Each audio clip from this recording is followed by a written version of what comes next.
Good morning, guys. जोंहा six सिडिउलनि सोमोन्दै माखासे सावरायबावनांगौ दं।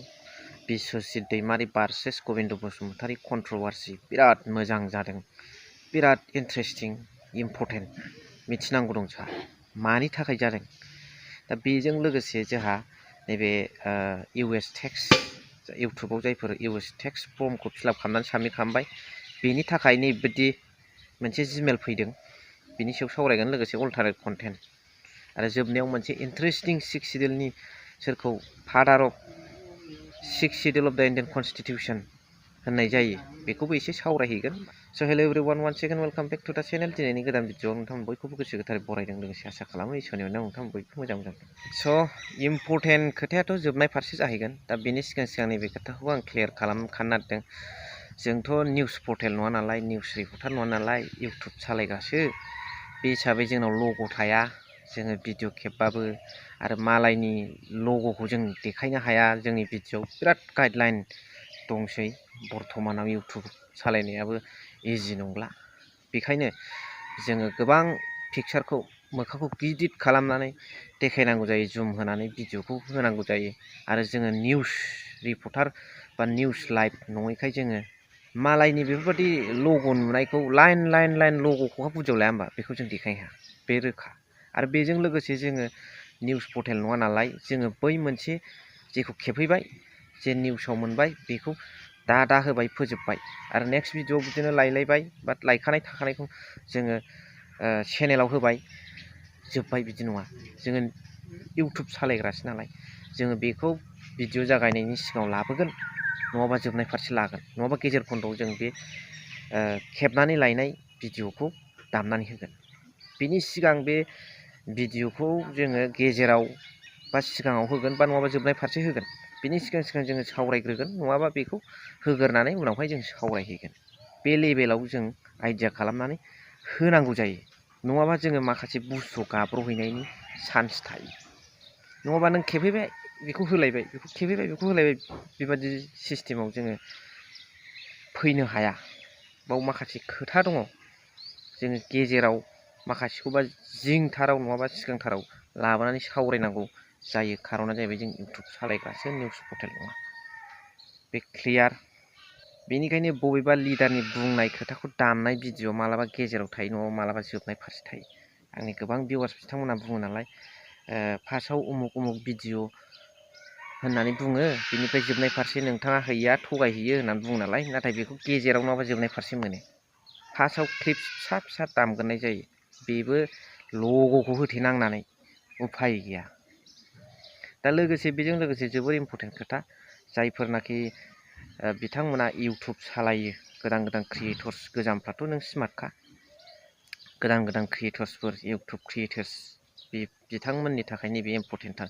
जायफोर इउएस टेक्सखौ फर्म फिलआप खालामखांबाय, बिथांमोननि थाखाय नै बिदि जिमेल फैदोंबा रिसाबमिट खालामनाय, बेखौ थाबैनो खालामनांगोन। आरो बेखौ बारा गोबाव गैला, बे डिसेम्बर मान्थनि गेजेराव, थारिखबो होखाबाय 10 थारिख, बिनि गेजेरावनो, बिनि सिगांसिमाव आरो बिसिमाव खालामनानै लानांगौ, नङाबा चेनेला दिगदार जाहैनो हागौ। दा बेनो, बेखौ आं खोन्थाहरनाय जाबाय। दा बेजों लोगोसे नैबे अल्टारनेट कन्टेन्ट, दा बेखौ, बे बुस्थुआ मा, बेखौ आङो नोंथांमोननो खिन्थानो साननानै लादोंमोन। नाथाय माखासे दासिमबो हानाय जायाखैनो, दिनै आं खिन्थानो आखायाव लाबाय। मानोना इउटुबाव सम खाथायजोबनोबो हाया नालाय, जोंबादि फेमिलिनि न'खरा। दा बेखायनो मोनफ्रोमबो जोङो नांथाबबाय थानो हाया, भिडिअ'आवबो जुदा खामानि थायो। दा बे हिसाबै नै आं खिन्थाना दं, अल्टारनेट कन्टेन्टआ मा, जायफोर बुस्थुआ आर्टिफिसियेल इन्टेलिजेन्स एआइजों सोमोन्दो गोनां भिडिअ', जेरैहाय नों इमाजिन खालामनाय, ताजमहलखौ नों क'क्राझाराव लाबोनाय, दै सिङाव न' बानायनाय, नंथारैखौ सोरबा सासे सेलिब्रिटिनि एनिमेसन बानायनानै, सोरखौबा एनिमेसनाव बिराद एक्सनार हिसाबै माबा मोनसे सुथारनाय बायदिसिनाफोरखौ नोङो एआइनि मदद लानानै बानायनाय जायो नालाय। दा बेयाव अल्टारनेट कन्टेन्टखौ इएस होनांगौ, नङाबा चेनेला दिगदार जानो हायो। नाथाय एआइनि मदद लाबाबो माखासेयाव खमजुरि गाइडलाइन, माने न' होबाबो जेबो अरजाया होननायफोरबायदि माखासे गाइडलाइन दङ। जेरैहाय नोङो नोंनि साउन्ड कुवालिटिखौ एसे एआइनि मददजों बारायनाय, ओमफ्राय नोंनि महरफोरखौ एसे साबसिन बिउटि प्लास बाहायनाय बेफोरावहाय न' होयोबाबो जेबो अरजाया।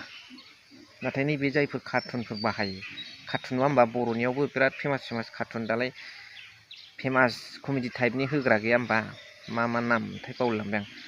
दा बिथांमोननि थाखायबा आं बिथांखौ थांखिनानै बुङाखै, बेबायदि जायफोर होनो नागिरदों, इयुनाव जायफोर क्रिएटर्स, अनेक डिजाइननि क्रिएटर्स फैनो हायो नालाय, जायफोर गोसो गुदुं बिथांमोना दस हु एफारेन्स जायखुनु जाया बिदि लाबोयोब्ला, कार्टुननि भिडिअ लाबोयोबा एसे थाल लाबानो जाबाय, अल्टारनेट कन्टेन्टखौ इएस होबानो जाबाय। नों एआइनि मददजोंथ' बेखौ बानायखानाय जायो नालाय। दा बेनो आरो फुल इनफरमेसनफोरखौ फैबाय थानाय समफ्राव नोंथांमोननो नांगौबा होलांगोन, ए टु जेड, टेनसन खालामनांगौ गैया। दा जोंहा जाहैबाय मेन खोथाया जाहैबाय बिस्वजित दैमारि आरो गबिन्द बसुमतारी सारमोननि गेजेराव जाबादि कन्ट्रभार्सि, ससेबाबो लिडारफोरना ससेबाबो आलादा दै खोथाया बिराद इम्परटेन्ट जायो आरो बेवहाय। दा खोथाया जाहैबाय 6 सिडिउल 1949 मायथाइयावहाय बेयो लागु जादों। इन्डियान कनस्टिटिउसननि आर्टिकोल 244 एन्ड 275 बेनि गेजेरजों। मानो जोंहा माखासे क्राइटेरिया ट्राइबेलफ्रा, दा जोङो हाजो हाला हायेनबाबो बिफां लाइफां हाग्रा बंग्रा फरेस्ट एरियायाव, टाउन सहरनि गोजान आइसोलेटेड एरियायाव जोङो थांनानै थाग्रा आरो बे बिफां लाइफांजों गोरोबनानै जाग्रा मोनसे हारि। दा जोंनि आसार खान्थिया गुबुननिजों मिलाया, बै सिटिफ्राव थाग्राजों। आरो बिसोरजों गोरोबनानै जोङो थांनानै थायोब्ला जोङो बिसोरजों मन' जागोन, बिसोरजों जों सोलिफानो हानाय नङा। जों ओरैनो गोथाङै गोथै बादि जिन्दा लास बादि जानांगोन। बेनिखायनो जोंनो भारत संबिजितआ सानखा हखा। आरो बिनि सिगां मोनसे खोथाखौ बुंनांगोन, जेनेबा ओरैनो गुगोलाव नायबाबो नुगोन नोंसोर, हु वाज दा रेसपन्सिबल फर दा father of 6 schedule of the Indian Constitution होनोबा निचल रय बा निकल रय, NICHOL, नोंसोरो गुगोलाव सार्च खालामबाबो नुनो मोनगोन। बिथाङा बिराद 6 सिडिउलनि थाखाय बिराद खामानि मावदों इन्डियान कनस्टिटिउसनाव, कनस्टिटिउयेन्ट एसेम्ब्लियाव। बिनि थाखाय बिथांखौ father of 6 schedule of the Indian Constitution होननानै गनायनानै लानाय जायो आरो। बिराद खामानि मावनो थाखाय बेनो हिउज खामानि मावनाय होनबा बे निचल बा निकल रयआनो। दा खोथाया जाहैबाय, जों गोबां गोजान जायगायाव रिमट एरियाफ्राव बिफां लाइफांजों गोरोबनानै थाग्रा नालाय, जों सहर टाउनफ्राव जायोबा जोंनि आसार खान्थिया गोमाजोबनानै जों जिन्दा लास जागोन। बेनिखायनो बिथांमोननि थाखाय मोनसे आलादा एक्सट्रा मोनसे कनस्टिटिउसना राइट्स एन्ड प्रिभिलेजेस प्रभाइड खालामनानै होदों आरो बेखौ जों इन्जय खालामनो हायो। आरो जोंहा सेल्फ अट'नमि, सेल्फ गभर्नमेन्ट दं आरो बेवहाय जुडिसियेल, लेजिस्लेचार, एजुकेटिभ जोङो एक्सट्रा सेल्फ गभर्नमेन्ट बेखौ जों बाहायनानै थांना थानो हायो। जोंनि थांखिया मा? जोंनि थांखिया जाहैबाय ट्राइबेलफोरनि राइट्स एन्ड प्रिभिलेजेसफोरखौ प्रटेक्ट खालामनाय, हाफोरखौ प्रटेक्ट खालामनाय, पपुलेसन बेसिसाव जों बिराद मोजाङै जोंखौ ट्राइबेलफोरखौ रैखा खालामनो मोननाय बे मोन्थायखौ होदों। आरो जोंहा फाइनान्स पावार दंबावो, बिराद इम्परटेन्ट। थांनाय जिथु आं बावबावदोंसो, one of the most important features of the 6 schedule of the Indian कनस्टिटिउसना जाबाय फाइनान्स पावारखौबो जोङो फुरा इउटिलाइज खालामो इन्डिपेन्डेन्टलि। बेवहाय 16था डिपार्टमेन्ट हरनाय, पिनारडिनि सायाव आखाइ होनो नागिरनाय आसाम गभर्नमेन्टआ, फरेस्ट रयेल्टिनि माखासे फैसाफोरखौ आसाम गभर्नमेन्टनि ट्रेजारियाव सोहरनाय, हाबहैनाय, बेफोर जानो मोना। बे जोंनि बिटिसिनि नालाय, बे फरेस्ट रयेल्टिनि मिनारेल्सफोरखौ एक्सट्रा खालामनाय, पेनाल्टि, बेफोर जोंनि ट्रेजरियाव हाबनांगौ। आरो नैबे मोनसे खोथा, मोस्ट इम्परटेन्ट खोथाया जाहैबाय जे बिटिसिनि मेम'रेन्डाम अफ सेटेलमेन्टआव जेरै बर' इयुथ्सफोरखौ लानानै साख्रिनि खोथा, गुबुन पुलिस, मिलिटारि, पेरामिलिटारिफ्राव सोनायनि खोथा, 4 ग्रेडफ्राव सोनायनि खोथा लिरनाय दंमोन। थिग बिदिनो बिटिआरआव दंना गैया? जायनि जाहोनाव 4 बोसोर खावसे थांबाबो बिटिआरआव जों साख्रि सोनायखौनो नुवा। खोनानो मोन्दों, CSBआ खोनानो मोन्दोंसो, सोरबाहा जुदि इनफरमेसन मोजां दंब्ला लिरनानै हर। CSBखौबो 6 जनिया ना 7 जनिया मेम्बारजों कमिटि दादों होननाय, बेवहाय डिसिआसो चेयारमेन होननाय खोनानो मोन्दों। MLAफ्रा मेम्बार, जोंनि बिटिसिनि CM, डेपुटि CM बिथांमोनाबो मेम्बारसो होननाय खोनानो मोन्दों। बेनिफ्राय बिथांमोननि गोजौआव प्रिन्सिपाल सेक्रेटारियासो जौसिन बिबानाव दं। सेक्रेटारि ना CSBनि चेयारमेननि आगदा आखाइ बेयाव प्रिन्सिपाल सेक्रेटारि बेनिफ्राय बाखिखिनि जोंनि बिटिआरनि EM डिपुटि CM MLAफ्रा मेम्बार होननाय खोनानो मोन्दों। बेसेबां सैथो बेखौ नोंथांमोना नलेज दंबा खोन्थाहरबानो जाबाय। दा साननो गोनां बाथ्राया बेल' गावसोरसो जोंहा प्रमद बर' सारमोनासो देरसिन हिसाबै लानांगौमोन आखायाव, गावसोरसो गाहायाव सियार लायोब्ला बेथ' 6 सिडिउलनि अपमान, जेराव आसामा बेवहाय आखाइखौनो होनो मोना।